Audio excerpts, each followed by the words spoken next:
Hi there, Evan here with Crypto and Markets for Thursday, October 25th, 2018. Of course, if you followed my Twitter account or saw through the news, you saw the shenanigans, so to speak, to what happened at the Bank of Canada meeting yesterday. One statement of it, though, really caught my eye. I'm going to go ahead and read that statement and give my thoughts to everything here in perspective. And I quote, "Household credit growth continues to moderate, and housing activity across Canada is stabilizing." If they pulled their heads out of a rock and walked around a normal neighborhood for once, you would see that isn't the case, but I digress. As a result, household vulnerabilities are edging lower in a number of respects, although they remain elevated. Again, walk around the GTA, see the powers of sale going on here, and you know that isn't the case.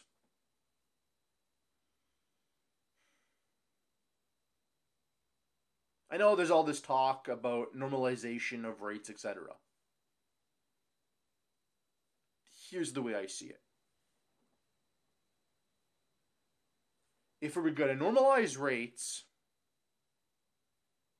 hence have way less of a bubble than we do now, it should have happened 5 years ago. In 2013, 2014, 2015, when Toronto, Vancouver, etc. had their big price gains. That was the time to normalize.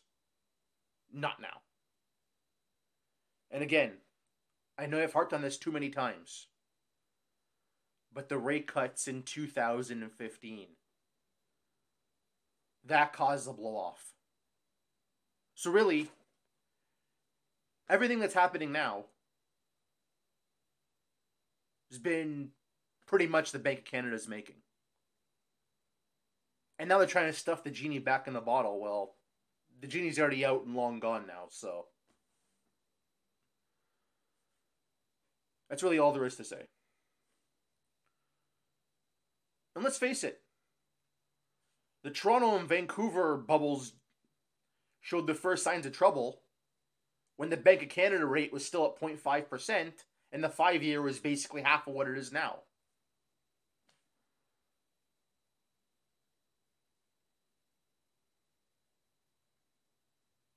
And genuinely think about it. You're trying to normalize interest rates in a deflationary spiral. Again, all I'm saying is now, no matter what they do, the game's over. The game's over. And really? Bank of Canada helped create this mess. And now somehow, some way, they're going to try and pull us out. Now, what do I think the end game is? You know what I think it is. Ultimately, it's going to be QE at some point. Probably not the next year or two, I would say here. Actually, probably about 2 years from now, I would say. 2019 is a little bit early. 2020 is about when I see it. But by then, what's the wreckage going to be like? How much damage is already going to be done? But again, I'm going to leave you with this. This whole thing about rates. It doesn't matter. Look at the Canadian bond market yesterday. Look at the long end, the 10-year, the 20-year, the 30-year. Even on the rate hike, they didn't go up. If the economy were so great, the yield curve would be doing this. It's doing this right now and going to do this at some point. Stop coming at me with rates. The game's over. Anyhow, I rambled on enough. I'll leave you with this. The Bank of Canada not raising rates than they should have, and their two rate cuts in 2015 led us into the abyss.